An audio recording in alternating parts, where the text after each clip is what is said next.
عن أمير المؤمنين أبي حفص عمر بن الخطاب رضي الله عنه قال سمعت رسول الله صلى الله عليه وسلم يقول إنما الأعمال بالنيات وإنما لكل امرئ ما نوى. Choosing righteous companions for it. Okay, choosing righteous companions. This is the next one. The Arabic, subhanAllah, this is why I need Arabic. The Shaykh doesn't say ikhtiyar as-suhba as-salihah, which most people talk about. He doesn't just say having righteous companions. He says the word intikhab, which means to choose not only righteous people, but to choose the highest quality, the cream of the crop of students. Meaning the friends that you're with are not just righteous people, because you can have a lot of righteous people, brothers that come to pray in salah and they go Allah barak, but they don't learn anything. You need to surround yourselves with people who are always going to push you. People who are going to say, come, let's go to this lesson, let's revise this, or I didn't understand this, can you explain it to me? Or you didn't understand that, I'll explain it to you. Right? They'll come at your house 4 a.m. in the morning, wake up, let's go, we got Fajr class to go to. Right? Or we got a dars, come, get ready, I'll pick you up at this time. You need people who are like that, who are always going to push you, challenge you, and push you to be better. Not people who are going to say to you, oh come, let's go get something to eat, and you spend 4 or 5 hours and you're just talking about nothing, and you're wasting your time. Right? You know how many people are like that? They say, we're طالب العلم, we're طلاب العلم, we're students of knowledge. What you do past 5 hours, or we went out to eat. We talked about this person, we talked about that. That's not it. Alright? So you should choose those people who are always going to be pushing you to be better. Because look, it's natural for a person to be around people. That's not something which is wrong. Allah said, إِنَّا خَلَقْنَاكُمْ مِنْ ذَكَرٍ وَأُنْثَى وَجَعَلْنَاكُمْ شُعُوبًا وَقَبَائِلَ لِتَعَارَفُوا. Right? It's natural that we made you into tribes so that you can know one another. Even the word insan, they say it's from the word anisa, ya'nasa unsan, where you find comfort in others. It's natural. If a person doesn't hang around with anyone whatsoever, then it's a problem. People don't say this guy's a weirdo. Right? Generally. Simple terms, yeah? Obviously some people meet with people more and some people less. But less is a person who doesn't speak to anyone whatsoever. Just at home, and he doesn't give salam to anyone, doesn't speak to anyone. You're going to look at him and say something's wrong. Yeah? There's going to be a problem somewhere. Right? So it's natural for a person to be with people and to interact with people. But now who you're interacting with, how you're interacting with them, that's what we have to focus on. No. Taking a companion is an imperative need in the souls of mankind, so the student of knowledge needs to mix with the other students in order to help him acquire knowledge and strive hard in seeking it. Companionship is beneficial in reaching that which is sought if it's preserved from any wrongdoing. It does not befit the one who aims high except to choose a righteous companion that will aid him, since the close friend will have an effect upon his intimate companion. Abu Dawood and the Tirmidhi report from Abu Hurairah radiallahu anhu that the Prophet, peace be upon him, said, الرجل على دين خليله فلينظر أحدكم من يخالل. A man is upon the religion of his intimate friend, so let one of you look at who he takes as a close friend. Yeah. Very famous hadith. الرجل على دين خليله. A person is upon the religion of his friend, so look at whom he takes as his friend. That's why we say you shouldn't be friends with Ahlul Bid'ah, people of innovation.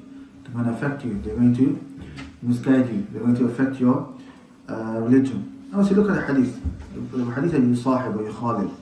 Right? Take as a close friend your company. Not like this person, and sometimes you just belong to one person once in your life because he just popped out of nowhere. Oh look, he's hanging around with this guy. He's not hanging around with him, we just saw him. And we're talking about the person that you meet on a day-to-day basis.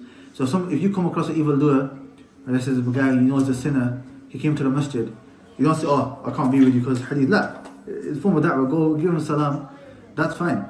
But the problem now is that if you're hanging around with him 24/7.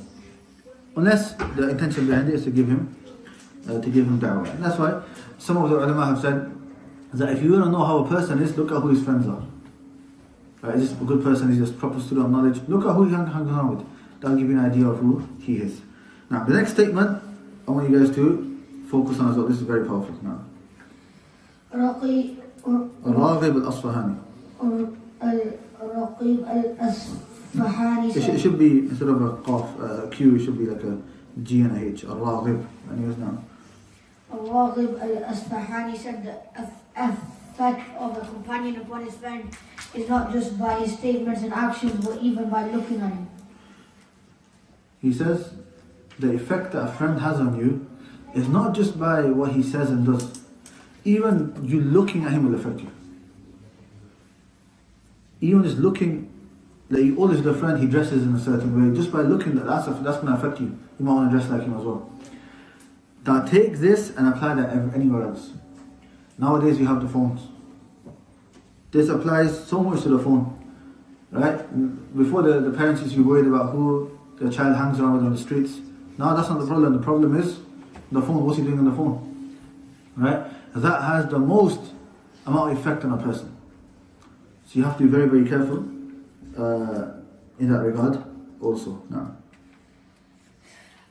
he only chooses an intimate companion due to virtue, not for beneficial gain nor pleasure, for indeed the ties of association is struck over one of these three goals: virtue, beneficial gain, and pleasure.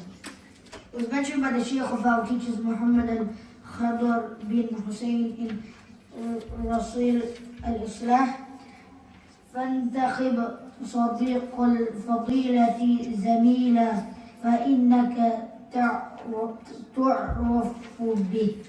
So carefully select the companion of virtue, for you will be known by way of him. Yes, so Sheikh here, these three goals over here is basically saying that there are different reasons why you're with someone, either virtue or beneficial gain or pleasure.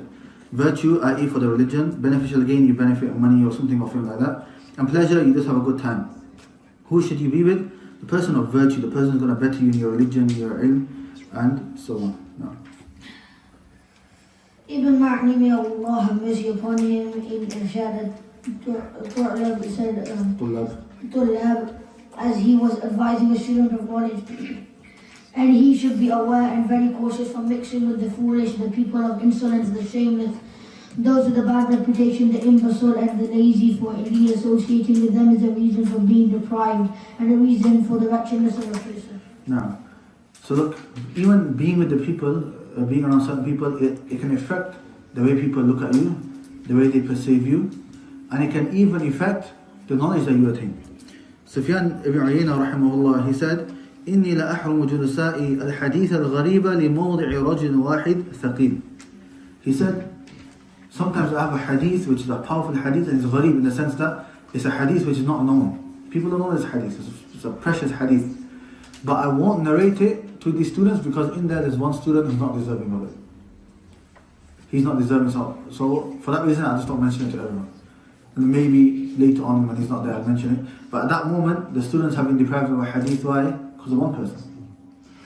And that reminds you of the story of Musa alayhi salam in that time, where there was one person and the dua wasn't accepted because of that one person, then it was accepted because of one person.